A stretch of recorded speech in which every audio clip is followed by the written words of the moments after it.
Сайн байна уу залуусаа Mongolian personal trainer. За өнөөдөр ярих юм бол сауна, бэлгийн дараа сауна. Тэгээд дузаан хувцснууд агаар уралдгүй тийм сауна дресс гэдэг дэрийг. Тэгээд яаж нэг хэсэг биений нэг хэсгэн дээр өөхөө шатах тэр асуудал дээр би хариу өгмээр байна. Яг л хамгийн сүүлд намайг тэр асуудал дүндээ асуудаг хүмүүс.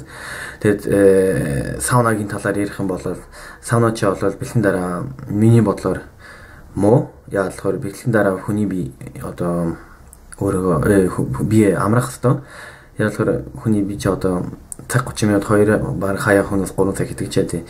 Тийм хүнээс чи бэлтээ дуусчаад бие амраахгүй шээ саунд нэг 20-30 минут сон гэхэр чи маш аюултай. Яг л тийм удаан ачаал авсан дөрөх бэлгийн дараа дахиад тийм халуун газар ороход дахиад нөгөө ачаал аавна гэсэн үг. Тэгээд маш муу тэр чинь яалахаар тэр чинь усаа гадагшуулж байгаа гэсэн үг. Бэлгийн дараа хүмүүс чинь усаа их хэмжээнд алдсан байдаг биенээсээ. Гэхдээ бас гайгүй ус уудаг хүнээс гайгүй гэж боддоо. Гэхдээ их ус уудаггүй эмэгтэй хүнээс зөндөө байдیں۔ Хардын би угаасаа фитнесийн багш болохоор тэгээд тийм анзаардыг зөндөө. Тэгээд бас булчингийн масаа нэмж залууд ч гэсэн би саунд бэлгийн дараа муу гэж хэлээ. Яалахаар хүний бие чинь 70% ус гэж бодъё те. Тэгэхээр чи булчин чи ихэнх нь усаар байдаг штэ 65-аас 75% нь бол бас ус. Тэгээд бэлгийн дараа саунд орохоор гэхээр чи хүний бие чинь усаа гадамжуулж байгаа гэсэн үг чи усаа алдж байгаа гэсэн үг. Тэгэхээр чи бас булчингаа идж байгаа гэсэн үг. Бэлгийн дараа бол бийг амрах хэвээр булчингийн мас авч байгаа хүн зүрхээ тайвшруулах хэвээр. Тэгээд катаболизм үеэс зогсоогоод хоолод ч юм уу идэт. Гэхдээ бол саунд орох маш муу. Тэгээд саунд чинь хамгийн гол нь турах маягаар биш. Тэгэхээр релакс амрах. Тэгээд хүнээс чи саунд сунгэнтэй тэгээд нэг 20-30 минут суучаал тэгээд жоохон жинаа хайцсан гэхээр чи тэр чи бол яг өөх биш. Өөх чинь яаж гоожих вэ? Тэр чинь бол зөвхөн хөдөлгөөнөөр өөхөө алдна гэсэн үг. Тэгээд хоолны дэглэмээрээ тохируулсан өөрийнх нь биен дээрээ.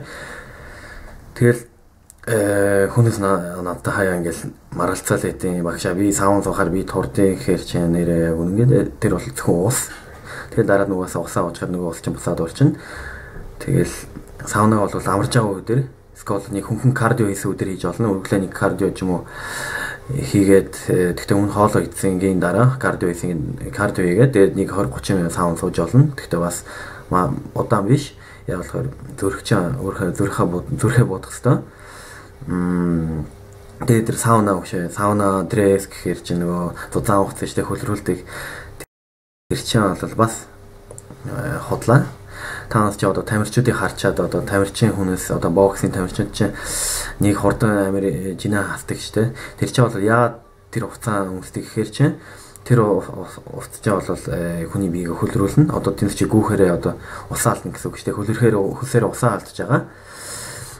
Яа л тэнд чи тэнцэнтэй бэлж гин яг 80 кг боксер энэ тэгэхээр чи тэр боксер чи 70 кг руу хүрэх хэвээр хэдхэн хоногийн дотор яагаад болохоор тэнцэн ойртож байгаа болохоор тэрнээс чинь тийм уфцсамсаад өөрийнх нь биенээс усаа гадамжуулаад тэгээд жинаа хасдаг байхгүй яг тэнцэнтэй бэлт гэж тэгээд тэр хүмүүс чинь яг хамгийн гол нь таанасыг бодохоор тамирчин хүн зүрхний чадвар нь илүү сайн. Тэгээд биеийн булчин тасцсан тийм зүйлд таанаас чи гинт ингээл бэлтгэл хийгээд тэгэхээр тийм ууц юмхээр таанаас ямар ч нэмэргүй.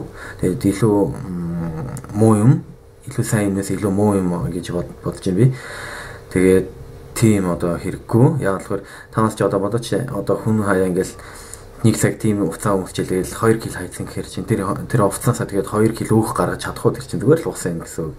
Тийм хязгаарч байхгүй. Тэгээд тийм уцаа бол no good. За.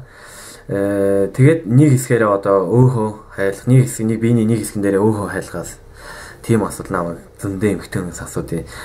Эмэгтэйч биш бас эрэгтэй тарган эрэгтэйчүүд намайг асуудыг. Би яаж энэ хөвлийн маха хайлах уу гэхээр чинь би гизээ өдрөд 500 татдаг гэсэн жигсэн наад чи хайлахгүй ингээл би буруу юм хийгээд амуу гэхээр чинь буруу юм хийж байгаа гэсэн үг. Өдөр болгон хөвлийн хийх чинь өөр дасгал хийхгүй зөвхөн дам дээр гүйжээд хөвлийг хийхээр чинь ямар ч хүртэмтээс дасгал болохгүй гэж бодож ин яалахаар хөвлийг болчихж маш хурдан ачаал дээр одоо өвжин ачаалан дээр тасдیں۔ Тэгээ тэр хөдөлгөөний амархан болохоор илүү бага килокалори одоо биенээсээ авч аваад зарцуулаад энерги болгох тий. Тэгээ тэрүүний хооронд танаас бэлтгэлээрээ ирээд нэг full body workout ч юм уу эсвэл нэг split хийгээд булчингаас салгасан заслнууд нэг хүнд жоохон төмөр үргээд тэгээд кардио оруулаад хийц юм уу эсвэл интервал стим даснууд оруулаад хоолны техникээр тааруулбал илүү сайн яг нэг хэсгэн дээр өөхөө хайлна. Тэгээд хүний бие чинь энерги болвол яг нэг хэсгээс авдаг зөвхөн бүтэн биенээс авдаг. Хүний бие чинь бүтнээр одоо арьсаага одоо энэ өөх чинь бүтэн биенээсээ энерги авдаг байхгүй. Тэр чинь бол биений магазин. Хүний бие чинь одоо илүү өөх маха тэгж хадгалтын тэр чинь бол энерги. Тэгээд тэр өөх тэрийг одоо хөдлөх гэж нэлээд юм болдیں۔ Жохон эхний 30 минут хүний бие яг үнэгээсээ өөрийнхөө цэвэр энерги одоо эдийн гликоген гэж ядیں۔ Гликоген ч тэгээд дуусгийн дараа хүний бие одоо булчингаа идж жоохон эсгэрээ идж эхлэн тэгээд дараад нь өөхөө хөдөлдөг байхгүй. Хамгийн сүүлд өөхөө хөдөлдөг хүний бие. Яг хүний биений одоо хүний биед бол хамгийн чухал энерги нь бол өөх. Тийм. Тэгэл яг миний ярьсангаар танаас ч одоо хоол идэх мэ сайн тохируулаад өдрийн калори хэрэгцээгээ бага идэл таслуудаа тохируулаад тийм зузаан юм уусаа үнсээ цаавн суугаад биш. Тэгээд өдөр болгон хөвлийгээ ч юм уу эсвэл одоо ардлын гарын өөх маха хайлах гэдэг хүмүүс бол яг үний хэлгээр бүтэн бие одоо хөгжүүлээд бүтэн биений дасгал хийгээд илүү үр дүнтэй болно. Тэгээд тасуудаа байнга 1 сард юм уу 2 сар болоод солиод ивэл илүү сайн ялга болчин чинь ачаалан дээр хурдан тасдаг гэж хэлсэн.